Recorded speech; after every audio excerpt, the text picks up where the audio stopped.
Subscribe करें और bell दबाएं ताकि कोई खबर रह न जाए।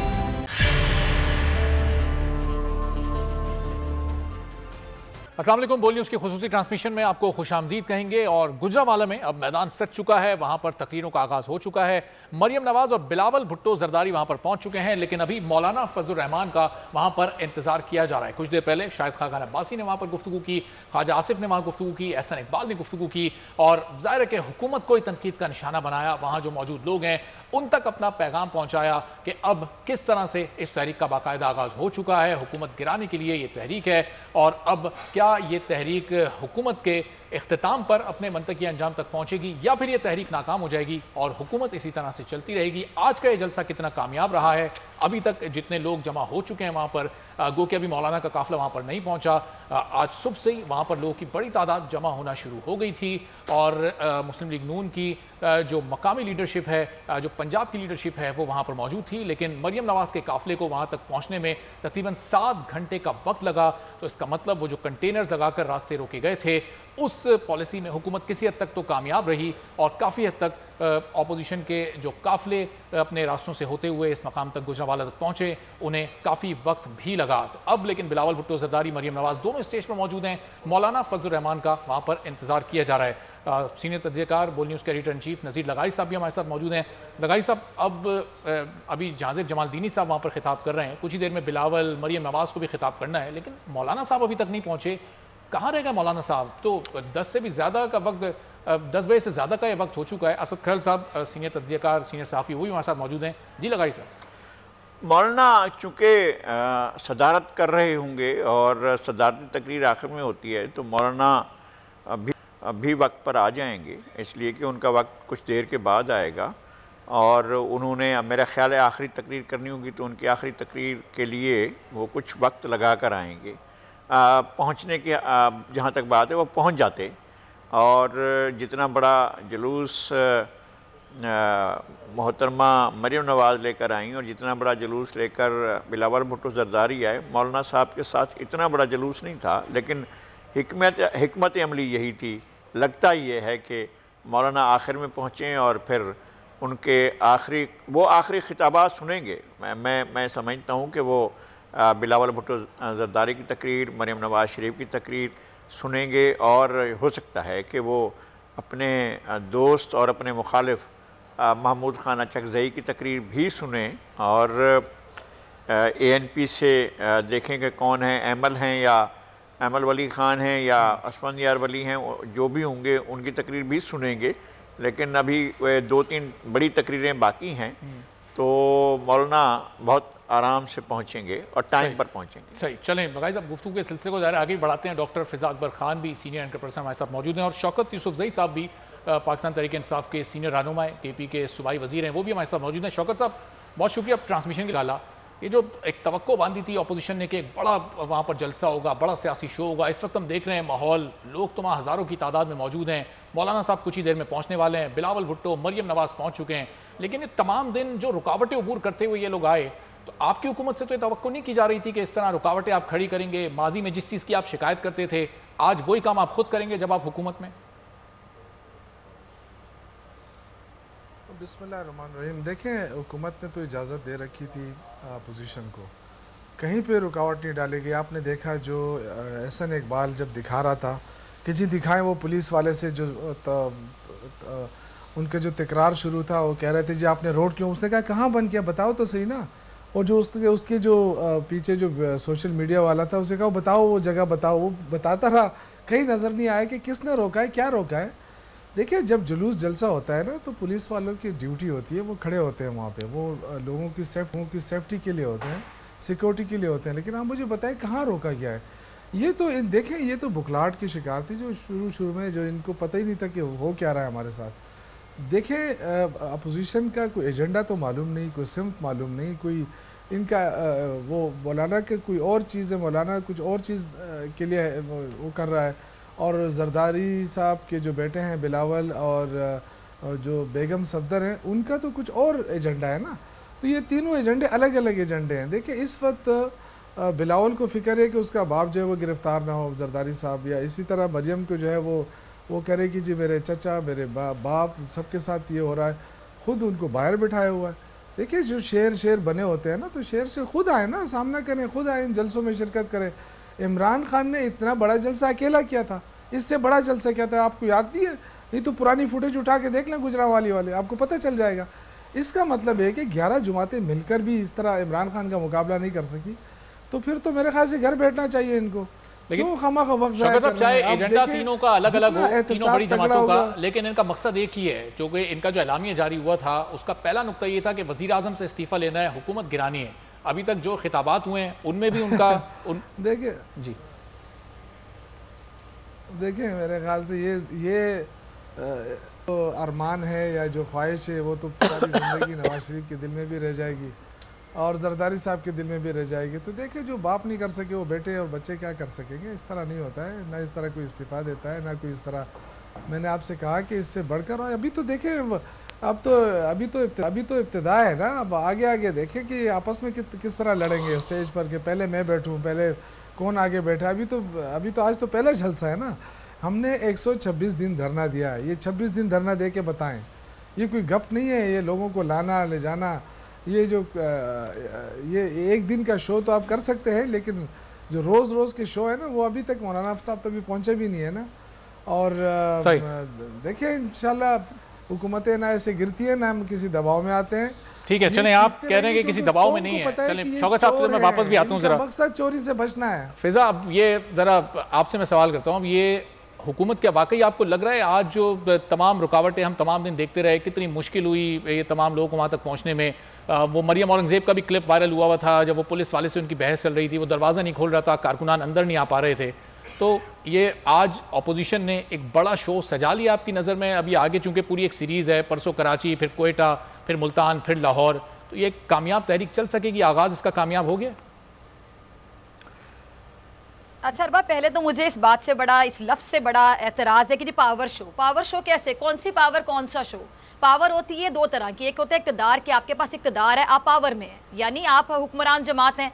3 बार ये पार्टियां इन्होंने बारियां लगाई रखी, इक़्तिदार में रही। क्या किया इन्होंने? आज अभी बात करें तो थोड़ी देर पहले मैं सुन रही थी शाहिद खान अब्बासी साहब को कि आइन के मुताबिक ये खां हैं, ख्वाहिशमंद है कि मुल्क चलना चाहिए, आइन के मुताबिक इन्होंने मुल्क को चलाया है। पनामा के इनके रोले थे, अकाम में इनके निकले गए, एवन फील्ड डिपार्टमेंट्स हैं, करप्शन की दास्तानें रकम हुई हैं, मुल्क को 2 हाथों से लूटा गया। कौन से आइन की ये बात करते हैं? किस मुंह से ये लोग कानून की बात करते हैं? और दूसरी बात कहती थी तारीखी जलसा होगा। मुझे पता है कि वाकई वैसे एक मायने में अगर देखा जाए एक लिहाज से तारीखी है कि होता ये कि इमाम आगे होते हैं और बाकी तमाम पीछे होते हैं, या बाकी सारे आगे निकल गए, इमाम पीछे रह गया। पता करें ना कि मौलाना फजलुर रहमान साहब क्यों लेट हो गए हैं, वो अभी तक क्यों नहीं पहुंच पाए हैं। दूसरे लिहाज से तारीखी इस तरह है कि कोई नैब जदगान है, कोई सज़ा याफ्ता है, कोई इश्तिहारी फरारी, उनकी भी स्पीचेस सुनाई जाएंगी जो कि इश्तिहारी फरारी हैं। वो तो भला पैमरा क्या कि लोग नहीं सुनेंगे, ये लोग सुनाने की पूरी कोशिश करें, तैयारी करें। करप्शन ज़्यादा लोग हैं, ये करप्शन के इन पर मुकदमात हैं, नैब जदगान हैं, यानी इनके ऊपर इल्ज़ामात हैं, और ये निकले हैं उसके खिलाफ जिस पे कोई इल्ज़ाम नहीं है। एटलीस्ट अगर है तो साबित करके दिखा दें। मुझे तो समझ नहीं आ रही कि किस किस्म के पावर शो करने निकले हैं। और तादाद की बात, लेकिन एक आवाम की तरफ से एक इल्जाम तो लगाया जाता है। देखिए 11 पार्टियां, जो महंगाई इस वक्त हुकूमत ने की है, इस हुकूमत के दौर में जो महंगाई हुई, वो ये आम आवाम भी बताती है कि पिछले 72 साल में ऐसा नहीं हुआ। इस वक्त जो आटे की कीमत है, जो चीनी की कीमत है, जो दीगर अशिया खुरनोश की कीमत है। आपको महंगाई की कहानी भी पता है ना, महंगाई की कहानी भी आपको पता है कि महंगाई कैसे हो रही है। माफिया वो कितने सरगर्म हो जाते हैं। आपने कभी देखा है तारीख में कोई मुल्क का वजीर आजम है, प्राइम मिनिस्टर है, वो नोटिस लेता है, नोटिस लेने के बाद मामला हल होने के बजाय मजीद उलट जाते हैं, मजीद बिगड़ जाते हैं, क्योंकि माफिया के साथ गठजोड़ है। मैं यकीन से बात कह सकती हूँ कि माफिया के साथ मिले हुए हैं ये लोग। महंगाई कैसे हो रही है, कैसे कंट्रोल नहीं हो रही है, और ये मैं नहीं कहती, सुप्रीम कोर्ट तक कह चुका है कि इनके जो कनेक्शन है माफियाज के साथ, इसको हम डिनाई नहीं कर सकते। चलें, अगर माफियाज मजबूत हैं, सही है। फिजा, मैं आपके वापस आता हूं, जरा खरल साहब को भी गुफ्तगू में शामिल कर लें। बिल्कुल मजबूत है। हाँ, एक जगह पे हुकूमत की वीकनेस है, एक जगह पे हुकूमत की। जी आप जाएं खरल साहब की तरफ। चलें, मैं आपकी तरफ वापस आता हूं। असद खरल साहब, ये अगर माफिया इतनी मजबूत है तो इसको कमजोर करना, इसको खत्म करना काम तो वजीर आजम साहब का है। वजीर आजम इतने बेबस क्यों है माफिया के आगे कि अपोजिशन को ये मौका मिला, तमाम लोगों को मुत्तहिद होने का, ये तहरीक चलाने का मौका भी तो हुकूमत ने फराहम किया। बिल्कुल, ये बात तो आपकी वैलिड है कि आज अगर महंगाई हुई है और माफियाज दंदनार है और हुकूमत और वज़ीर आज़म अगर बेबस हैं, और उसका अमली नमूना आपने देखा जब 15 रुपये पेट्रोलियम की मसनूआत का एक गैर मामूली उसमें कमी की गई, तो आपने देखा कि माफियाज आगे खड़े हो गए और उन्होंने पेट्रोलियम मसनूआत की सप्लाई बंद कर दी और हुकूमत जो है उसको आगे घुटने टेकने पड़े। फिर हुकूमत ने जब धमकी दी कि हम चीनी वालों के ऊपर, ज़ख़ीरा अंदोज़ों के ऊपर क्रैकडाउन करेंगे, आपने देखा 56 रुपए से चीनी 110 रुपए। पेट्रोल भी एक रात अचानक 25 रुपए 26 रुपए बढ़ गया और वज़ीर आज़म कुछ नहीं कर सके।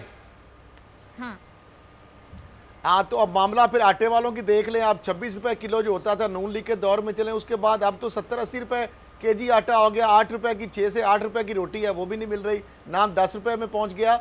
मामला ये है कि 860 की बजाय थैला जो है उसका जो 1300-1400 रुपए 20 केजी का और 2800 रुपए जो मन तक आटा पहुंच गया। जब 1300 की गंदम आपने देखा पूरी दुनिया के सामने के सरकारी रेट पे खरीदी गई। और उसी अगले माह ही मामला ये है कि अभी जो सारा मामला हो रहा है ये अपोजिशन की, जिस तरह डॉक्टर फिजा ने कहा कि जो फजलुर रहमान साहब हैं, देखिए आपने ये भी देखा होगा कि माल रोड पे मॉब जुलूस सारा पहुंच गया था। नवाज शरीफ साहब जब आए थे तो शहबाज शरीफ साहब की गाड़ी सबसे पीछे थी, जिन्होंने काफिले को लीड करना था। जी शौकत साहब करते हैं आपको, आपकी आवाज सही करते हैं, आपको अभी आएगी आवाज। जी जी जी खरल साहब, जी जी खरल साहब अपनी बात कीजिएगा। अच्छा, अब दूसरी बात यह है कि ये जो फजलुर रहमान साहब हैं वो भी 11 बजे तक तकरीबन पहुंच जाएंगे। अभी कुछ देर पहले हमारे रिपोर्टर बता रहे थे कि इमामिया कॉलोनी फिरोज अच्छा सर, सॉरी मैं आपकी बात काट रही हूँ, वही सवाल मैं जरा अब आपसे पूछूंगी कि इमाम आगे होते हैं बाकी तमाम पीछे होते हैं, ये कैसा है जलसा है, तारीखी जलसा वाकई है कि इमाम पीछे रह गया बाकी आगे निकल गए? वो रिपोर्टर ने बताया भी रास्ते में चाय पीने कहीं रुक गए थे, वो पहुंचने वाले हैं जलसा गाह में। जी हाँ, मामला ये है कि मौलाना साहब आपको पता है हमेशा वो एक लीड रोल चाहते हैं और चूंकि उनका स्टेटस भी यहाँ पे PDM के सरबराह के तौर पे हैं और जिस तरह आपको पता है उलमा किराम उनका एक सियासी के साथ साथ एक मजहबी भी है, उनका एक बड़ा एक सारा उनका एक है तजर्बा भी है और वो मजहबी शख्सियत भी है। तो वो जिस तरह होता है ना आखिरी चीफ गेस्ट के तौर पर वो जेस्चर भी यही देना चाहते हैं कि जब सारे लोग वहाँ पे पहुँच जाए उसके बाद सबसे आखिरी जो मेहमान होता है वो VIP बताना चाहते हैं। आपको पता है हमेशा मौलाना साहब ने की हर दौर में मनाई है उन्होंने और आज भी वो देख रहे हैं, मीडिया कवरेज ले रहे हैं। हालांकि सबसे छोटा उनका जलसा है, जिस तरह लगारी साहब ने बताया कि जलसा बेशक उनका सबसे छोटा है लेकिन कवरेज सबसे ज्यादा वो लेंगे, ये उनको तरीका आता है। सीटें उनके पास सबसे कम होती है, उसके बाद इंपोर्टेंस हर दौर में उनके पास रही है। सही। अब इस दफा पहली मरतबा आप देख रहे हैं कि असेंबली से वो बाहर हैं, यही तिलमिला रहे हैं, यही उनका मसला है। बाकी हर पार्टी का अलग-अलग जाती मफाद आता है, जाती एजेंडा है। नवाज शरीफ साहब एनरो करके बाहर चले गए, उसके बाद जरदारी साहब अभी इलाज के हवाले से बाहर चले जाएंगे और शहजाद अकबर साहब ने जो बात की है बड़ी गहरी है, उनका जनवरी में मरियम साहबा भी बाहर चली जाएंगी, तो ये टाइम फिश हो जाएगी। ये तो साहब ये आपका तज्जिया है कि जरदारी साहब बाहर चले जाएंगे, ये खबर दे रहे हैं आपके जरदारी साहब बाहर चले जाएंगे, अंदरूनी खाना कोई डील हो चुकी है? मैं आपको खबर दे रहा हूँ जरदारी साहब बाहर चले जाएंगे, ये आप मेरी बात रिकॉर्ड पे रख ले, मेरी ख्वाहिश नहीं है। अच्छा। ये कोई तज्जिया नहीं, ये खबर है। जिस तरह नवाज शरीफ साहब एनआरओ पार्ट 1 था, ये पार्ट 2 है और मरियम साहब पार्ट 3 होंगी। और उसके बाद फजलुर रहमान साहब और जरदारी साहब एक ही सिक्के के दो रुख हैं, वो खुद ही समझदार है। नैब की इंक्वायरी उनके ठीक है, फिर इस पर जरा खलील साहब ये जो आपने खबर दी है जरा इस पर लगारी साहब का पॉइंट ऑफ व्यू भी जान लेते हैं। खलील साहब जरा रुकिएगा, लगारी साहब ये तो बड़ी खबर दे रहे हैं असद खलील साहब कि अब ये आसिफ जरदारी साहब भी बाहर जाने वाले हैं इलाज की गर्ज से, तो ये अब फिर तो पीपल्स पार्टी क्या इस PDM में आगे चल सकेगी नून लीग और मौलाना साहब के साथ? मेरा ख्याल है कि खरल साहब के अपने ज़राए कुछ बताते होंगे, मेरे ज़राए इस तरह नहीं बता रहे हैं। उनके जहाँ तक मुझे मालूम है उनका इंटेंशन नहीं है मुल्क से बाहर जाने का। हो सकता है कि इनके पास कोई इतला हो, लेकिन मुझे ये समझ में नहीं आ रहा है कि हुकूमत जिस तरह से चल रही है ये आगे चल सकती है। इसने तो पाकिस्तान के किसी भी शोबे में कहीं भी किसी जगह भी मामूली सी कारकर्दगी भी नहीं दिखाई। इसने तो तहस नहस करके रख दिया है पूरे मुल्क को, जैसे खेतों में कुछ आ जाते हैं और फिर पूरा खेत उजाड़ देते हैं। इसी तरह से हुआ है पाकिस्तान के साथ। पाकिस्तान ने तारीख़ में ऐसी पूरी की पूरी हिस्ट्री में, मैं पूरी हिस्ट्री का मैं तालिब इल्म हूँ, मुझे किसी भी दौर में याह्या खान तक में कोई ऐसा नाअहल हुक्मरान नहीं आया जितने नाअहल मौजूदा हुक्मरान हैं। इन्होंने तो हद कर दी नाअहली की, यानी खुद अपने मर्जी से मंशा से इनकी कीमतें बढ़ाते हैं और फिर कहते हैं माफिया बढ़ा रही है। यानी किसने इनको कहा कि जनाब पेट्रोल की कीमतें जो हैं आप उनको पकड़े, आपके साथ बैठे हुए थे, आपकी काबीना में बैठे हुए थे। ये नाम लेकर अभी भी काबीना का इजलास हुआ है तो नदीम बाबर का और और अयूब खान के पोते का नाम लिया गया, उमर अयूब का, कि ये जिम्मेदार हैं, तो क्यों नहीं पकड़ा गया उनको? और ये उन्होंने कीमतें बढ़वाई थी, ये पेट्रोल की कीमतें थी, और रातों रात पाकिस्तान के लोगों को 30 अरब रुपए का टीका लगाया गया। ये कौन सा कारकर्दगी थी? ये कौन सी बात थी? चीनी कमीशन बनाया, हम पहली हुकूमत है जिसने चीनी कमीशन की रिपोर्ट शाये की। क्या किया भाई? फिर क्या किया? आप चीनी की कीमतें वापस ले आए 52 रुपए पर। आपने चले आपको रियायत देते हैं कि 60 रुपए तक ले आए आपने 115 तक कर दी, और हमारे देखते देखते चीनी रिपोर्ट आने के बाद चीनी की कीमतें 80 रुपए से 100 रुपए और 100 से 115 तक चली गई है। क्या कयामत है? और फिर भी हम तालियां पीट रहे हैं, तालियां बजा रहे हैं कि क्या हुकूमत है भाई, कैसी हुकूमत है भाई, ये हुकूमत है। इस तरह से कारकर्दगी होती है। फिर इसने क्या किया? और चीनी कमीशन के जो जिम्मेदार थे उनको कहा कि चले जाओ मुल्क से बाहर, कोई कुछ नहीं कहेगा। और जब उनको सुप्रीम कोर्ट ने नाअहल करार दिया था, मैं और असद साहब साथ थे जब सुप्रीम कोर्ट का फैसला आया था, और जब रिव्यू का फैसला आया था उस वक्त हम वहां मौजूद थे, और सुप्रीम कोर्ट ने इनको नाअहल करार दिया था। फिर वो काबीना के इजलास में कैसे बैठते थे? ठीक है, सियासत में हिस्सा लेने की इजाजत। सवालात आपने हुकूमत पर और हुकूमती कारकर्दगी पर उठाए। शौकत यूसुफजई से इसका जवाब ले, फारूकी भी एंकर पर्सन में ज्वाइन कर चुके हैं। तो शौकत साहब, अब ये तमाम सवालात तो बड़े वैलिड हैं। जिस तरह रातों रात पेट्रोल की कीमत बढ़ी, जिस तरह चीनी की कीमतें बढ़ी, कमीशन की रिपोर्ट आ गई, जहांगीर तरीन इस वक्त बाहर हैं, कीमतें कम नहीं हुई, माफिया के सामने वजीर आजम बेबस। ये माफिया के खिलाफ कार्रवाई भी तो वजीर आजम ने करनी है ना, कार्रवाई कब होगी अमली तौर पर? देखिए, जो बात इन्होंने की ना महंगाई, इसका बिल्कुल ठीक है। ये तो वज़ीर आज़म खुद भी इस चीज़ का एहसास रखते हैं, उनको वो खुद भी कहते हैं कि जी महंगाई है, और उसका हल भी निकाला जा रहा है। लेकिन देखिए, मुझे नहीं पता कि जो इससे पहले जिन्होंने बात की कौन थे, क्योंकि मेरी आवाज़ उस नज़ीर लगारी साहब थे। मैं इससे भी अर्ज़ करना चाहता हूँ। अच्छा, लगारी साहब माशाल्लाह, वो तो खैर बड़े सीनियर हैं हमारे, उनका तज़किया वो हमारे लिए बड़ा मुकद्दम है। लेकिन देखिए, लगारी साहब को ये भी तो बताना चाहिए ना कि क्या मुतबादिल क्या है। क्या इमरान खान का मुतबादिल नवाज शरीफ और जरदारी है? उन्होंने क्या मुल्क नहीं लूटा? क्या उन्होंने इस मुल्क को तबाह नहीं किया? क्या उन्होंने इस मुल्क को इस तहज पर नहीं पहुँचाया? क्या आप 2 साल में एक्सपेक्ट कर रहे हैं कि जी वो जो 30-35 साल, चलो हम 73 साल की जिक्र नहीं करेंगे, वो जो 30-35 साल तो इन्होंने गुजार दिया ना सियासी लोगों ने, तो क्या इन्होंने दूध और शहद की नहरें बहाई थी जो इमरान खान ने ब्रेक लगा दिया कि जी ना, ये मज़ीद ना बहें? देखिए, मुश्किलात हैं और हमको इसका मुकाबला करना है, बजाय इसके कि हम इस तरह देखें एक बंदा आया, वो डटा हुआ है, मुकाबला कर रहा है, और हम उसको भी मुकाबला करने के लिए तैयार नहीं रहने देते। हम कहते हैं नहीं इसको नहीं जाना चाहिए। आप मुझे बताएं कि तेल, पेट्रोल, ये चीज़ें तो तब सस्ती होंगी जब आपके कर्जे उतरेंगे, जब आपकी मुश्किलात कम होगी, जब ये कोरोना वायरस से पूरी दुनिया मुतासर हुई है, ग्लोबल रिसेशन हुआ है, पूरी दुनिया जो है वो लाखों लोग बेरोज़गार हुए हैं। यहाँ तो अल्लाह के फजल से काफ़ी चीज़ें जो है वो संभली हुई हैं। अब चीनी महंगी होने से आप कहें कि जो हुकूमत चली जाए, एक हद होगी, इंशाल्लाह चीनी भी कम हो जाएगी। आप कह रहे हैं कि यहाँ सूरत-ए-हाल काफी संभली हुई है। चीनी 115 रुपए पर पहुंच गई है, 86 रुपए पर आटा पहुंच गया है, पेट्रोल 100 रुपए से ऊपर है। आप कह रहे हैं चीजें संभली हुई हैं। मेरी बात सुने। देखिए, उसके लिए देखिए, मैं एग्री कर रहा हूँ। मैं कब कह रहा हूँ कि नहीं हुई है, और इससे मैं भी मुतासिर हो रहा हूँ। और इसका अगर इमरान खान साहब वज़ीर आज़म होते हुए इस चीज़ का जिक्र ना करते, उनको इस चीज़ का एहसास ना होता, तो फिर तो हम कहते कि जी हुकूमत को एहसास जिक्र तो करते हैं, लेकिन जिक्र करने से सूरत-ए-हाल तो बेहतर नहीं हो सकती ना, और हो भी नहीं। जिक्र तो नहीं करना उनको तो अमल करना है, उनके पास इख्तियार है। मैंने आपसे कहा, देखिए इख्तियार की बात अलग है, लेकिन मुल्क के हालात को भी तो आपने देखने हैं। आपके पास था क्या? ये तो कहने की बात है ना कि जी हुकूमत आई, इसने कुछ भी नहीं किया। क्यों आज आपका स्टॉक एक्सचेंज मुस्तहकम है? क्या इसमें कोई गड़बड़ है? क्या आपके जो तामीराती कंस्ट्रक्शन जो है, जो शोबा है, वो तरक्की नहीं कर रहा? लोगों को रोज़गार उसमें नहीं मिल रहा?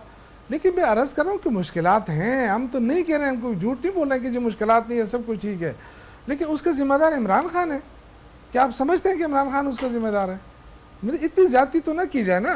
जिन लोगों ने इस मुल्क को बेदर्दी से एक साथ लूटा, और उसका हर वज़ीर, उसका हर मेंबर, आप देखिए सारे बड़े बड़े बंगले उनके, कोई दुबई में उसके बंगले हैं, किसी के लंदन में बंगले हैं। यार, इसका हिसाब कौन करेगा? जब उन पे एहतसाब के हम तेज़ किया जाता है, उनकी चीखें निकलती हैं, इधर से कुछ हामी लोग जो उठ के उनकी हिमायत शुरू कर देते हैं। तो देखिए, मैं ये समझता हूँ कि मुश्किलात हैं। हमें जो भी लोग टीवी पे आते हैं, जो बात करते हैं, हम बिल्कुल नहीं जुटला रहा हूँ। मैं एज ए PTI का मेंबर, मैं एक आदना वर्कर हूँ। जी। मैं खुद एक मिडिल क्लास का बंदा हूँ, मैं कभी ये नहीं कहूंगा कि जी चीनी महंगी। ठीक है, चले आप ये एडमिट कर रहे हैं कि जाहिर है इस वक्त महंगाई एक बड़ा मसला है। तो चीजों की एक सूरत-ए-हाल हो। मैं आता हूँ आपकी तरफ शौकत साहब जरा। तो जमील, अब ये महंगाई भी एक बड़ा मसला है, अपोजिशन की तहरीक ये भी एक बड़ा मसला है। ये बड़ी मुश्किल हुकूमत के लिए है क्या, जो इस वक्त अवाम महंगाई की चक्की में पिस रहे हैं, या ये अपोजिशन जो मुत्तहिद होकर इस वक्त मैदान में आ गई है और अगले 3 माह बड़े मुश्किल हुकूमत के लिए दिखाई दे रहे हैं? क्या बड़ी मुश्किल है हुकूमत के लिए? शुक्रिया अरबाब। हुकूमत के लिए मुश्किलात हमेशा रहती है और ये कोई पहली हुकूमत नहीं है जिसके लिए मुश्किलात रही हों। मतलब माजी की सारी गवर्नमेंट्स आप उठा के देख लें, सब हमेशा यही हाहाकार करती हैं कि हमारे लिए तो बड़ी मुश्किलात छोड़ के गई हैं पिछली गवर्नमेंट्स। तो इसमें कोई शक नहीं है कि इस गवर्नमेंट के लिए भी मुश्किलात हैं, लेकिन इसके साथ साथ इसमें भी कोई शक नहीं है कि आज की मूवमेंट का पहला जलसा हालिया हुकूमत के लिए एक वेकअप कॉल है। ये वेकअप कॉल है कि आप लोग सोचें कि कहाँ गलतियां आप लोगों से हो रही हैं। मैं ये नहीं कहता कि मुश्किलात नहीं थी, मैं ये नहीं कह रहा कि माजी में जो हुक्मरान थे वो बिल्कुल ठीक ठाक साफ शफाफ और उनके पाक साफ थे कि उन्होंने कोई करप्शन नहीं की होगी, लेकिन आपके एंड पे जो रिस्पॉन्सिबिलिटीज हैं आपने वो कहां तक पूरी की हैं, इसके लिए वेकअप कॉल है। ये इसके लिए वेकअप कॉल है कि आप हमेशा सब्ज बाग दिखाते रहे हैं, वो सब्ज बाग आप दिखाते रहे, आपको दिखाने चाहिए थे। आप पब्लिक को ये दिखाकर आए थे कि आपने 100 दिनों में क्या परफॉर्म करना है। आप पब्लिक को यह दिखाकर आए थे कि 3 महीने या 6 महीने के बाद आपसे परफॉर्मेंस क्या ली जाए। अब इस वक्त जो मोमेंटम डेवलप हो रहा है, उस मोमेंटम के नतीजे में क्या हो सकता है, इस पर बात करना बनती है। सबसे पहली बात तो यह है कि एक प्रेशर और थ्रेशोल्ड डेवलप होगा प्राइम मिनिस्टर ऑफ पाकिस्तान पर और उन मुख्तदर हलकों के ऊपर कि आप लोग जिनको लेकर आए हैं या जिनके बारे में मुबैना तौर पर कहा जाता है कि जी ये उनके आशीर्वाद से इस वक्त गवर्नमेंट में बैठे हैं, उनको ये दिखाया जाए कि ये मोमेंटम है, क्योंकि गवर्नमेंट डिलीवर नहीं कर पा रही। डिलीवर कैसे नहीं कर पा रही? महंगाई की जिम्मेदारी आप किसी और पर कैसे डाल सकते हैं? आप चीनी की कीमतों की जिम्मेदारी किसी और पर कैसे डाल सकते हैं? आप आटे की कीमतों की जिम्मेदारी किसी और पर कैसे डाल सकते हैं? हाँ, अगर आप ये कहते हैं कि गुज़िश्ता गवर्नमेंट ने ये किया और उन्होंने करप्शन उसकी वजह तो ये मुल्क पर इस वक्त जो कर्जे चढ़े हैं उसको करार दे रहे हैं। शौकत यूसुफजई साहब कह रहे हैं जब तक ये कर्जे नहीं उतरेंगे उस वक्त तक ये महंगाई कैसे खत्म होगी? कर्जों की किस्तें देनी है, इसलिए मुल्क में महंगाई है। बिल्कुल दुरुस्त कह रहे हैं शौकत यूसुफजई साहब से मैं बिल्कुल मुत्तफिक हूं। ठीक कह रहे हैं, कर्जे कैसे खत्म होंगे उसके लिए भी एक प्लान वे रोड मैप बनाया गया होगा यकीनन मुआशी माहिरीन की जानिब से, लेकिन आप उससे बड़ा चैलेंज पाकिस्तान के लिए करार देते रहे हैं और करार दे रहे हैं वो करप्शन जो माजी के हुक्मरानों ने इनकी नजर में की है। मैं सवाल ये करता हूं, 2.5 साल में इन्होंने उन माजी के हुक्मरानों से कितना पैसा वापस कराया? कौन से कवानीन ऐसे थे जिनके ऊपर काम हुआ और माजी के हुक्मरानों से पैसा वापस लाने के लिए बात हुई?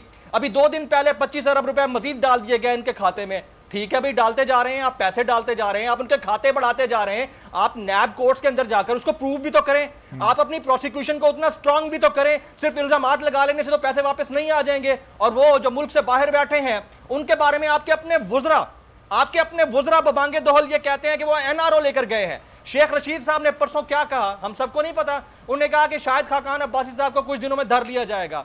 अब आप लोगों को दुनिया को यह बताते हैं कि हमारे इदारे इंडिपेंडेंट हैं, दूसरी तरफ आप अपोजिशन के बयानियों को ही तकवीयत पहुंचाते हैं कि नैब नियाजी गठजोड़ है। मतलब अपनी बातों पर खुद गौर कीजिए। उसके अलावा एक और बहुत बड़े तर्जुमान SAPM है प्राइम मिनिस्टर के, वो कहते हैं मरियम नवाज शरीफ जनवरी में चली जाएंगी लेकिन गवर्नमेंट नहीं जा सकती। मतलब आपने इतनी बड़ी खबर दे दी, इसका मतलब है कोई बैकडोर चैनल्स के जरिए चल रहा है। खुद फैसल जावेद खान मेरे शो में बैठकर यहां कहकर गए कि शाह महमूद कुरैशी साहब से आकर 34 निकासी एजेंडा दोबारा दिया गया है नैब कवानीन में तरमीम का कि हमें किसी तरह से एनआरओ दिया जाए। मतलब पब्लिक को किस अंदाज से बेवकूफ बनाने की कोशिश की जा रही है, इसमें कोई शक नहीं है। इसमें कोई शक नहीं है कि यह 40-50 हजार या 1 लाख 2 लाख का जलसा गवर्नमेंट नहीं हिला सकता। गवर्नमेंट को अपनी मुद्दत पूरी करनी चाहिए, लेकिन इसमें भी कोई शक नहीं है कि गवर्नमेंट ने अपने ऊपर बमबारी करवाने में किसी तरह की कोई कसर नहीं छोड़ी है। सही। तो डॉक्टर फिजा साहब, आप ये जो ज़ाहिर है इससे हुकूमत तो नहीं गिरती, हुकूमत तो नहीं जाती, लेकिन ये अपोजिशन को मुत्तहिद होने का मौका चूंकि हुकूमत ने दिया इसीलिए वो मुत्तहिद हुई। ज़ाहिर है अवाम की सपोर्ट इसमें, चूंकि महंगाई से अवाम इतनी कम है इसलिए अवाम अपने अपने शहरों से निकलकर इस अपोजिशन को भी सपोर्ट कर सकती है। ये मौका भी हुकूमत ने दिया। अगर हुकूमत ये मौका अपोजिशन को फराहम करती ही नहीं, ये महंगाई इस नहज पर नहीं जाती, ये माफियाज इतने मजबूत ना होते, तो शायद ये अपोजिशन की तहरीक इतनी कामयाब इसका आगाज़ नहीं हो सकता था जो इस वक्त हम वहाँ पर देख रहे हैं। इस हद तक बढ़ गई है कि आवाम को इस वक्त एहतजाज का मौका मिला और जो वादे किए थे वज़ीर आज़म इमरान खान ने हुकूमत में आने से पहले 50 लाख घर, 1 करोड़ नौकरियां, 100 दिन में करप्शन का खात्मा, तो फिजा ये वो सवालात हैं ज़ाहिर है जो सबसे बड़ा चैलेंज इस हुकूमत के लिए बने। ना इतने बड़े बड़े दावे किए जाते और ना जिनसे सवालात हो रहे होते। ठीक, अच्छा अरबाब, आपका सवाल ये था कि जी मौका हुकूमत ने ही दिया इन्हें, और ना महंगाई होती, माफियाज की जो बात करते हैं, कंट्रोल किया जाता सिचुएशन को, जो नोटिस लिए जाते हैं उनको फ़ायदा होता, कोई नतीजा निकलता तो हालात यहाँ तक ना आते। अब इसका पहला सिंपल सा जवाब ये है कि जब ये हुकूमत वोट जीतकर, इलेक्शन जीतकर आई थी वजूद में, जब ओथ भी नहीं लिया था वज़ीर आज़म साहब ने, तो तब कैसा मौका दिया था? पीटीआई गवर्नमेंट ने क्या परफॉर्मेंस दी थी? ये तो उसी दिन कहते थे कि हम इस रिजल्ट को मानते ही नहीं है, ये तो कहते थे सिलेक्टेड है, ये इलेक्टेड नहीं है। आपको याद हो कि बहुत से लोग उस टाइम पर आ गए थे, टीवी पे प्रेस कॉन्फ्रेंस करना शुरू कर दी गई थी कि हम इस इलेक्शन के रिजल्ट को मानते ही नहीं है, धांधली हो गई, इस हुकूमत को हम नहीं मानते हैं। तो मौके की बात तो अब छोड़ दें, मौके की तलाश में तो ये पहले दिन से थे जब से इन्होंने उनको सिलेक्टेड कह दिया। अब सवाल ये भी पैदा होता है कि आप लोगों ने 3-3 बारियां ली, तो फिर आप भी सिलेक्टेड थे? अगर आपको लगता है कि प्राइम मिनिस्टर बनने के लिए एक ही सड़क है और वो सिलेक्टेड ही होती है, जो बनते हैं उस कुर्सी पे जाते हैं सिलेक्टेड होता है, फिर या तो ये मान लें कि आप भी 3-3 दफा सिलेक्टेड थे, और अगर आप 3-3 बारियों में इलेक्टेड थे, आपको अवाम ने आपको मैंडेट दिया, अवाम ने वोट दिया, आप इलेक्टेड थे, मेरिट पे सिलेक्ट हुए, उस कुर्सी पे बैठे, तो फिर दूसरा सिलेक्टेड कैसे हो गया? पहली बात ये। दूसरी चीज़ ये कि आपने भी बोला कि जी जो महंगाई के हवाले से बात हो रही है, ये सब इकट्ठे हो गए, अब इनके मुफाद है बाप, इनके मुफादात इनको इकट्ठा कर देते हैं, और अभी इनका मुफाद, अगर किसी को अपना मुफाद नजर आएगा, जैसे कि असद खैर साहब ने डील की बात की, इनके पास अंदर की खबर है कि डील की कोई बात हो रही है, अगर इनमें से किसी एक के साथ डील कर ली जाएगी तो देखिएगा ये एक दूसरे के साथ आपको कैसे नजर आएंगे, सब अपने अपने रास्ते हो जाएंगे, कोई किसी को नहीं जानता होगा। इनके मुफादात है जो एक दूसरे को साथ लेकर आते हैं, जैसे जैसे इनको अपना अपना मुफाद भी नजर आएगा, खुद गर्जी की मिराज पे बैठे हुए लोग हैं, ये अपने अपने मुफाद के लिए एक दूसरे को भी छोड़ के चलते बनेंगे। और नैरेटिव की बात जरा देखें, शुरू कहाँ से हुए थे जी? करप्शन बचानी थी अपने कायदीन की, यानी जो एहतसाब है उससे किसी तरह बचना था, किसी तरह केसेस को मुकाना था, खत्म कराना था, और किसी तरह एनआरओ की बात, जो वज़ीर आज़म साहब हैं, पाकिस्तान के प्राइम मिनिस्टर हैं, वो पागल तो नहीं कि बार बार कहते हैं कि एनआरओ मुझसे मांगा जा रहा है, मैं नहीं दूंगा, यकीनी तौर पर मांगा जा रहा है, इतने यकीन के साथ वो बार बार कहते हैं कि मैं नहीं दूंगा। अगर उनसे एनआरओ नहीं मांगा जा रहा तो बार बार वो क्यों कहते हैं कि मुझसे एनआरओ मांगा जा रहा है और मैं नहीं दूंगा? झूठ नहीं बोलेंगे प्राइम मिनिस्टर मुल्क के। ये बेसिकली करप्शन बचाने के लिए आए थे। जब इनको पता चला कि जी अवाम तो हमारी करप्शन बचाने में इंटरेस्टेड नहीं है, अवाम को कोई गर्ज नहीं है कि नवाज शरीफ साहब लंदन में बैठे हुए, नवाज शरीफ पाकिस्तान में बैठे हुए, अवाम को कोई गर्ज नहीं है कि किसके कितने केसेस हैं, कौन एनआरओ मांग रहा है। अवाम को वाकई अपने मसाइल से गर्ज है, महंगाई है, नो डाउट इन इट, महंगाई है, मसाइल हैं। अवाम को अगर दाल रोटी ये मसाइल फिजा किसको हल करने हैं? अवामी मसाइल हल करने की जिम्मेदारी अवाम के कंधे चाहे कोई लंदन में बैठा हो, कोई ऑपोजिशन में हो, उस पर नहीं होती। यकीनी तौर पे गवर्नमेंट पर है, यकीनी तौर पे गवर्नमेंट पर है। देखिए इसमें तो कोई दो राय है ही नहीं ना अरबाब, ये तो जिम्मेदारी यकीनी तौर पे हुकूमत वक्त की है, जो हुकूमत इस टाइम पे गवर्नमेंट कर रही है उसकी जिम्मेदारी है। लेकिन आप उसके भी पूरे बैकग्राउंड को समझे ना, कि महंगाई के लिए भी जो माफिया है, आपको नहीं पता कि माफिया सरगर्म है। हाँ, लेकिन एक चीज जो अभी राजा परवेज अशरफ साहब को मैं सुन रही थी, एक पॉइंट से मैं बिल्कुल अग्री करती हूँ, वो ये पॉइंट है कि जी जिस तरह के बयानात ये लोग देते रहे कि फॉर एग्जांपल 5 दिन में ये हो जाएगा, 6 दिन में ये हो जाएगा, 7 दिन में ये हो जाएगा, मुराद सईद टाइप लोग जो हैं इस तरह के बेशुमार हैं जो अभी भी आपको नजर आएंगे असम्बली में। वो कहते थे इमरान खान साहब आ जाएंगे तो 7 दिन में ये हो जाएगा, 6 दिन में ये हो जाएगा, 2 हफ्ते में ये हो जाएगा, 1 महीने में ये हो जाएगा, चुटकी बजाएंगे ये हो जाएगा। ये जो टाइम फ्रेम दिया जाता था, ये जो ओवर कॉन्फिडेंस का मुजाहिरा किया जाता था, जब आप उस सिचुएशन में नहीं है, आपने कभी गवर्नमेंट में आप नहीं आए, आपने 22 साल स्ट्रगल की, आपने ऑपोजिशन में देखा, आपने हुकूमती बेंचों पे बैठ के नहीं देखा, आपको तजर्बा नहीं था, आपका पहला एक्सपीरियंस था, ये जो बड़े बड़े बोल हैं ये इनके गले पड़ गए। हाँ, ये बहुत बड़ी गलती है, ये बहुत बड़ी गलती है। अभी भी खान साहब के इर्द गिर्द ऐसे बहुत से लोग मौजूद हैं, खान साहब को देखना होगा कि उनके इर्द गिर्द ऐसे अपने कौन से मौजूद हैं जो ऑपोजिशन से ज़्यादा या फिर हरीफों से ज़्यादा या फिर उनके दुश्मनों से ज़्यादा उनके लिए खतरनाक हैं। क्योंकि जो करीब होता है ना अरबाब, मेरी बात याद रखिएगा,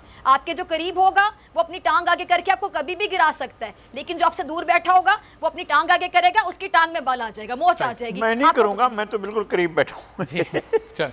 तो खरल साहब, ये अब वज़ीर आज़म के लिए खतरा उनकी वो टीम है, ज़ाहिर है वो टीम जिसको शायद उन्होंने गलत इलेक्ट या सिलेक्ट कर लिया है, या फिर ये ऑपोजिशन है। चूंकि वज़ीर आज़म जब कोई भी हुक्म जारी करते हैं नीचे उसका इम्प्लीमेंट नहीं होता, किसी चीज़ का नोटिस लेते हैं उसकी कीमत बढ़ जाती है, ऑर्डर्स तो बड़े अच्छे, हिदायत तो बड़ी अच्छी जारी करते हैं काबीना के इजलास में, लेकिन वो फिर निचली सतह तक वो इख्तियारात मुंतकिल क्यों नहीं हो पाते? ये जलसे की आप मिसाल ले लें, उन्होंने इजाज़त दे दी, मकामी इंतज़ामिया इजाज़त नहीं दे रही, वज़ीर आज़म की तरफ से एक ऑर्डर्स आ गए लेकिन वो मकामी इंतज़ामिया तक नहीं पहुँचे। ये दरमियान में कोऑर्डिनेशन गैप है, कम्युनिकेशन गैप है, क्या प्रॉब्लम है ये? खरल साहब देखिए, मामला ये है कि जिस तरह डॉक्टर फिजा ने बताया कि वज़ीर-ए-आज़म इमरान खान साहब ने, जिस तरह राजा परवेज़ अशरफ ने बात की कि वादे तो बहुत सारे किए गए, लोगों को जो उम्मीदें लोगों को बंधी और लोग ये एक्सपेक्ट कर रहे थे कि जब इमरान खान साहब आएंगे तो लोगों के मसाइल हल होंगे, लोगों को फ़ायदा होगा, आवाम को रिलीफ मिलेगा। अब मामला ये है कि 2.25 साल हो गए। अगर 32 रुपये किलो से आटा अगर 70 से 80 रुपये किलो हो गया है तो इसका क्या इल्ज़ाम हम नवाज शरीफ साहब या जरदारी साहब के ऊपर लगा सकते हैं? अगर आपकी चीनी 52 रुपये से 110 और 15 रुपये किलो हो गई है, क्या इसका इल्ज़ाम हम नवाज शरीफ साहब और जरदारी साहब पे धर सकते हैं? मामला इस तरह नहीं चलेगा। और ये हुकूमत के लिए सबसे बड़ा चैलेंज जो है इस वक्त महंगाई का है। अगर हुकूमत महंगाई से नबर्दजमान नहीं होती, आवाम का इस वक्त बुनियादी मसला क्या है? महंगाई का खात्मा। महंगाई 100 गुना से ज़्यादा इजाफा, सिर्फ मैंने 2 चीज़ों की आपको अंदाज़ा लगा लें कि यानी 100% से ज़्यादा सिर्फ 2 चीज़ों की मैंने गिनवाई है। बड़ी की एक लंबी फहरिस्त है। अद्वियात की कीमत तो 500% इजाफा हुआ है। पेट्रोलियम की मसनूआत की बात करें, जो भी वज़ीर आज़म के अहकामात हैं, 3 सूबों में उनकी हुकूमत है, वफाकी हुकूमत उनके पास है, तो उसके ऊपर अगर अमल दरामद नहीं होता, उसकी अगर एग्जीक्यूशन नहीं होती, तो ये अगर नेगलिजेंस है तो ये तो हुकूमत के पार्ट पे है। आवाम को रिलीफ देना, माफिया के खिलाफ एक्शन लेना, ये सारा काम हुकूमत का है। हुकूमत के इस वक्त सबसे बड़ा ये मसला है। लेकिन एक मैं बात कर रहा हूँ, ये हुकूमत की खुशकिस्मती ये है कि ये जो एक मुनकिस्म किस्म का जो गैर फितरी एक इत्तेहाद बना हुआ है अपोजिशन का, ये ज़ाती मफादात की वजह से ये आपस में अलग-अलग हो सकते हैं। अगर हुकूमत महंगाई पे काबू पा ले और ये वेकअप कॉल जो है, इससे हुकूमत को अपॉर्चुनिटी लेनी चाहिए, आवाम के फ़ायदे के लिए हो सकती है। काश हुकूमत अब जाग जाए और महंगाई का जो मसला है अगर इसको हल कर देती है तो फिर आवाम शायद अपोजिशन की इस कॉल। ठीक है, तो खलल साहब हुकूमत से पूछते हैं, ये वेकअप कॉल हुकूमत ने ली है या नहीं ली है? खलल साहब वापस मैं आपकी तरफ आता हूं। शौकत साहब, ये तो आपको वेकअप कॉल मिल गई, बड़ा अच्छा मौका है कि इस वक्त महंगाई को कम किया जाए। कल कराची की एक मार्केट से मैंने शो का एक सेगमेंट किया, वहाँ आप यकीन करें लोग, ट्विटर पर भी अपलोडेड है, लोग कह रहे थे कि परवेज़ मुशर्रफ और मियां नवाज शरीफ का दौर अच्छा था कि कम से कम उस दौर में चीज़ें सस्ती मिलती थीं। ये तासुरात और ये जज्बात अब लोगों के आपकी हुकूमत के लिए हैं। इस वक्त आप महंगाई को कम करें, अपोजिशन की तहरीक वैसे ही ख़त्म हो जाएगी। देखिए, मेरे ख्याल से कोशिश हो रही है और प्राइम मिनिस्टर साहब को हमसे ज़्यादा एहसास है इस बात का। और मुझे तो देखें, आप मुझसे पूछ रहे हैं तो मैंने तो पिछले दिनों तजवीज़ दी थी कि यूटिलिटी स्टोर जो है ये कोई फ़ायदा नहीं दे रही। इन सब को एक तरफ करके ये जो पैसा है ये आवाम को शिफ्ट किया जाना चाहिए। आटा, चीनी, दालें, उसके लिए सब्सिडाइज करना चाहिए ताकि लोगों किसको तजवीज़ दी आपने, फिर जवाब क्या आया? इंशाअल्लाह ताला कोशिश हो रही है। मेरे ख्याल से कुछ दिनों में आपको पता चल जाएगा। हुकूमत पूरी तरह, देखिए ये अपॉर्चुनिटी, देखिए ये तो हुकूमत जो है वो तो शुरू दिन से लगी है, लेकिन जो कोविड-19 की वजह से जो मईशत को धचका लगा, जो मुतासर हुई, ज़ाहिर है उसको खड़े होने में इतना तो नहीं हो सकता कि हम कहें कि जी यहाँ पे रेल पहले पैसों की ओर उठा के यहाँ से उठा के उधर लगा दें। ऐसा है नहीं। बेसिकली मकरूज़ मुल्क है और उसमें इतना झटका पड़े और उसको दोबारा संभालना, मतलब जब जिस वक्त हम आए थे उसके बाद से सूरत हाल काफ़ी बेहतर होना शुरू हो गई थी, ट्रैक पर आ गई थी मैशत। लेकिन जैसे ही कोरोना शुरू हुआ उसके बाद दोबारा वो झटका पड़ा, तो मुश्किलात हैं इंशाल्लाह। लेकिन देखिए, लीडर वो है जो घबराता नहीं है और इंशाल्लाह मैं आपको बता रहा हूँ कि थोड़े दिनों बाद ही आपको रिलीफ नज़र आ जाएगा। शौकत साहब, ये कोविड-19 से पहले मुल्क का जीडीपी, जो करंट अकाउंट डेफिसिट, ये अगर कुछ फिगर्स आपके जहन में हो, कोविड-19 से पहले आप कह रहे हैं मईशत संभल गई थी, तो ज़रा शेयर कीजिएगा। देखिए, मैं आपको बताऊं, मैं उसका भी आपको हवाला दूं। जब हम आए थे 20 अरब का खसारा था, आपको भी पता है। और उसके बाद जब हमने उसको ज़ीरो पर लेकर आ गए थे, ये तो रिकॉर्ड पे मौजूद है कि जो करंट डिफिशिट है वो ज़ीरो पे आ गया था। लेकिन मैं उस पर नहीं जाना चाहता। देखो, आवाम को क्या है, आवाम को आप फिगर में समझाते रहें तो वो तो इस बात को नहीं समझेंगे। बिल्कुल यकीनन आवाम को इस बात का वो है। और हमें इस चीज़ का एहसास है। मैं कुछ ऐड करना चाहूंगी शौकत यूसुफजई साहब को, मैं कुछ ऐड करना चाहती हूँ और बाब आपकी इजाजत से। जी बिल्कुल। शौकत यूसुफजई, डॉक्टर फिजा बात कर रही हूँ लाहौर स्टूडियो से। मैं आपको सुन रही थी, आपने अभी जो बात की, माजरत के साथ कहूंगी, पीटीआई गवर्नमेंट की सबसे बड़ी गलती मुझे लगती है, मैंने अभी भी बोला कि आप लोग जो टाइम फ्रेम दे देते हैं कि 6 दिन में हो जाएगा, 1 हफ्ते में हो जाएगा, 1 महीने में हो जाएगा, 6 महीने में हो जाएगा, आपने कि थोड़ी देर बाद, थोड़े दिन बाद ये रिलीफ हो जाएगा। ये जो आप लोग टाइम फ्रेम दे देते हैं, आपको नहीं लगता कि बहुत बड़ी गलती हो जाती है पीटीआई वालों की जानिब से कि आप लोग हौसला देते हैं, फिर टाइम फ्रेम देते हैं, थोड़े दिन में हो जाएगा, थोड़े पल, फिर नहीं होगा तो फिर आवाम तो आपसे पूछेंगे ना। आप ये मतलब आप वो करके दिखा दे, प्रैक्टिकली करके दिखा दे, होगा तो आवाम खुद कहेगी कि बस हो गया, इंशाल्लाह शुक्रिया भी कहेगी आवाम आपसे।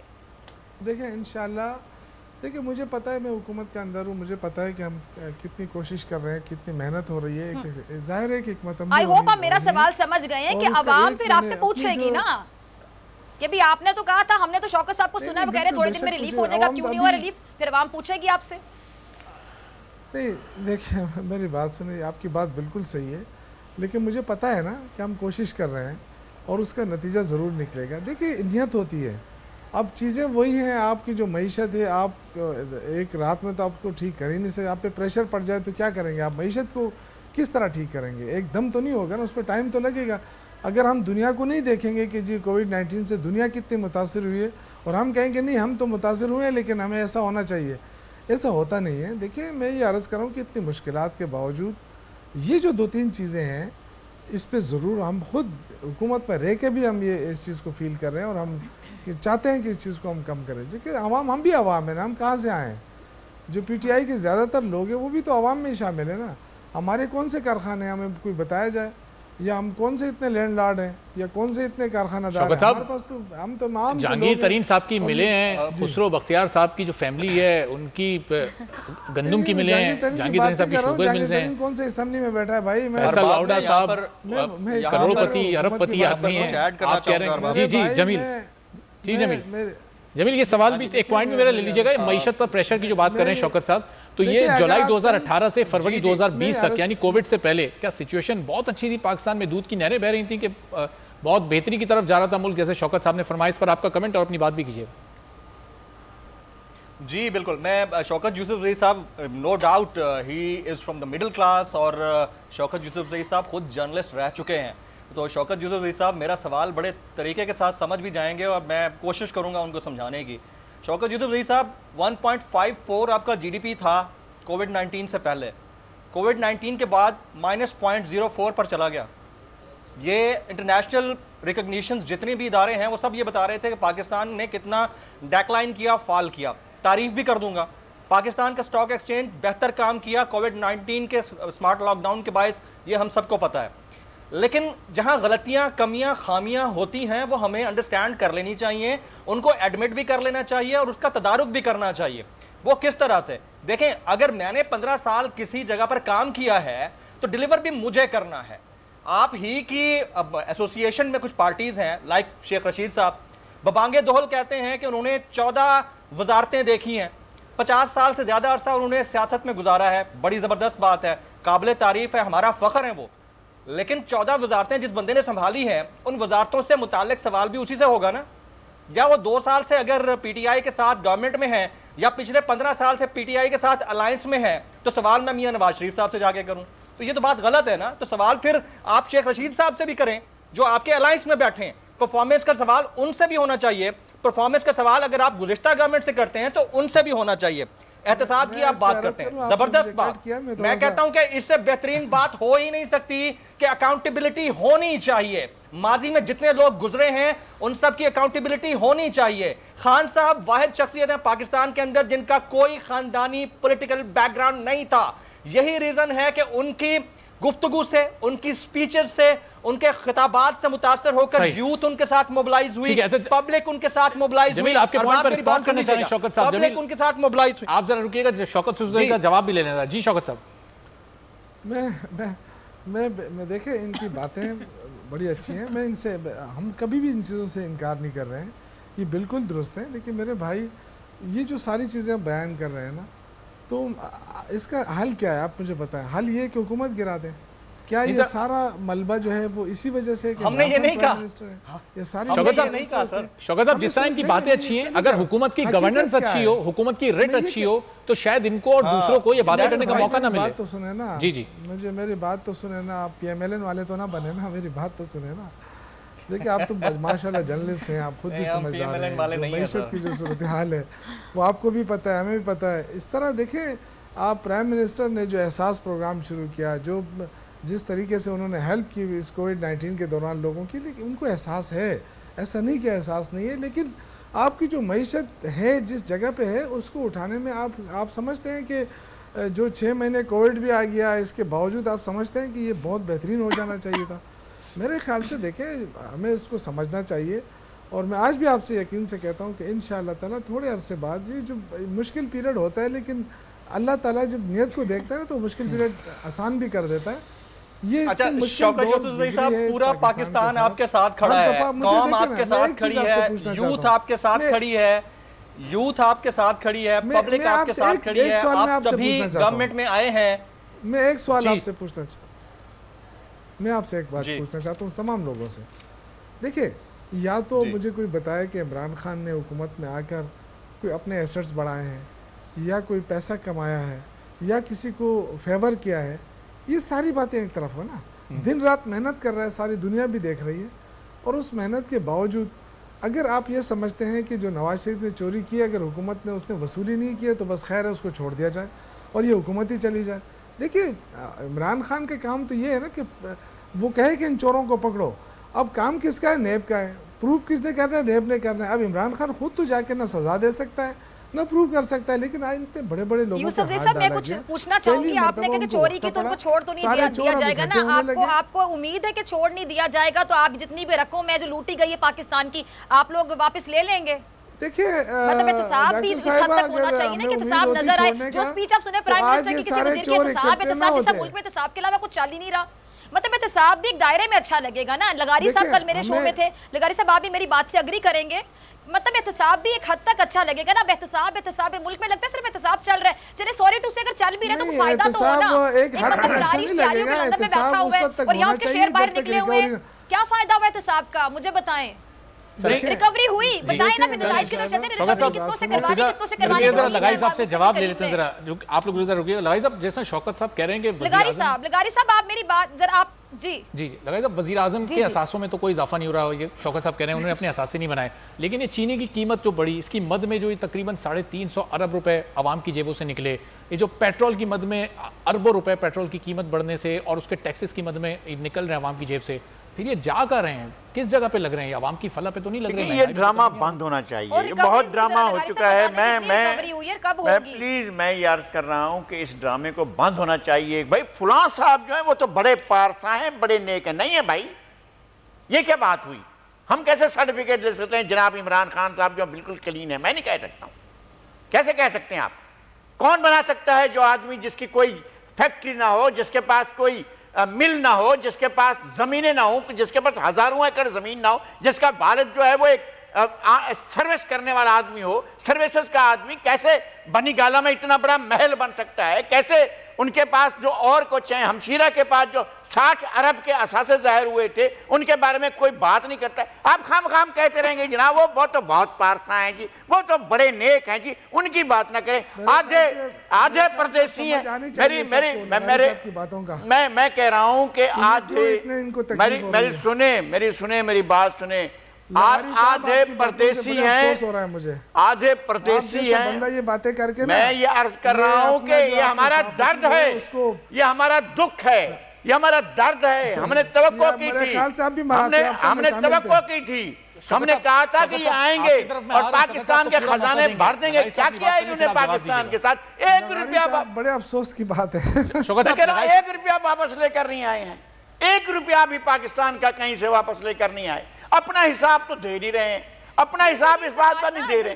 क्या हुआ वो मालम जब्बा का, जो मालम जब्बा के उसमें बड़े बड़े लोगों के नाम आए थे, किसका हिसाब हुआ? कहाँ है जो वजीर आजम जो है हेलीकॉप्टर लेकर वजीर आला का वो घुमा फिरा करते थे, वो किस बात का? हल्फ उठाने से पहले तो वहां गए थे, अब तक उसके बारे में किसी को पता नहीं है। कहाँ एहतसाब हुआ है?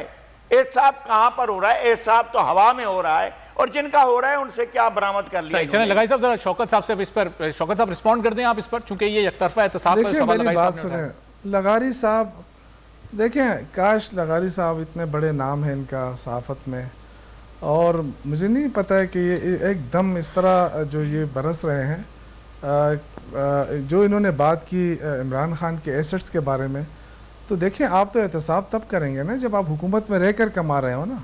एक बंदे ने अपनी मेहनत की है, और आपको पता है कि बनी गाला की ज़मीन कितने पे ख़रीदी गई, ये आप कोई वो तो नहीं है ना, आप कोई आम आदमी तो नहीं है कि आप इस तरह की बातें कर रहे हैं। मैं कहानियां नहीं सुनता हूँ जी, मुझे पता है कैसे हुआ। आप किस तरह जस्टिफाई कर रहे हैं? मैं किस तरह? आपको ये हक किसने दिया है कि आप जस्टिफाई कर रहे हैं कि इमरान खान ने ये किया है तो नवाज शरीफ जरदारी आए उसकी हुकूमत गिराए? मैं किसी का, ये आपको इख्तियार किसने दिया?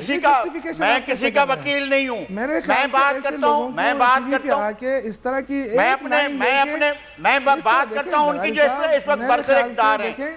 मैं किसी साफ नजर आ रहा है कि कौन किसके साथ है। मैं किसी के साथ जो है ना, आप राय देने के लिए ना बैठे थे।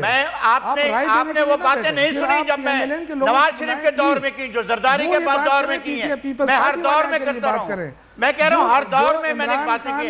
जरदारी पहले पीपल्स पार्टी की 5 साल और नून लीग की हुकूमत गुजरी है। अगर इमरान खान ने चोरी की होती तो ये इतने अच्छे नहीं है कि इमरान भाई नहीं है पारसा यार, ये क्या बात हुई? मैं कह रहा हूँ, मैं ये कह रहा हूँ कि आप पारसाई की बात नहीं कर रहे, हम नहीं मानते पारसाई। मैं नहीं, मैं आप कितनी दफा भी क्या आप आए, आप हुकूमत में हैं, मेरा हिसाब शुरू कर दें। अपनी अपनी बारी पे आप लोग बात करेंगे। मैं ये कहता हूँ कि अगर आपके पास इक़्तिदार है। अगर साहब बहुत शुक्रिया आपका, आप मौजूद थे हमारे साथ। एक ब्रेक लेते हैं, ट्रांसमिशन में एक ब्रेक का वक्त है। ब्रेक के बाद जब वापस आएंगे तो फिर गुफ्तगू के सिलसिले को आगे रखेंगे। गुजरावाला का जो जलसा चल रहा है वहाँ भी हम नजर रखे हुए हैं, जैसे जैसे वहाँ पर खिताबात चल रहे हैं। बिलावल और मरियम ने भी खिताब करना है, उस खिताब से मुतालिक भी बात करेंगे कि आज किन नुकात पर वो बात करेंगे, क्योंकि आज इस तहरीक का आगाज़ है बाकायदा तौर पर। एक ब्रेक के बाद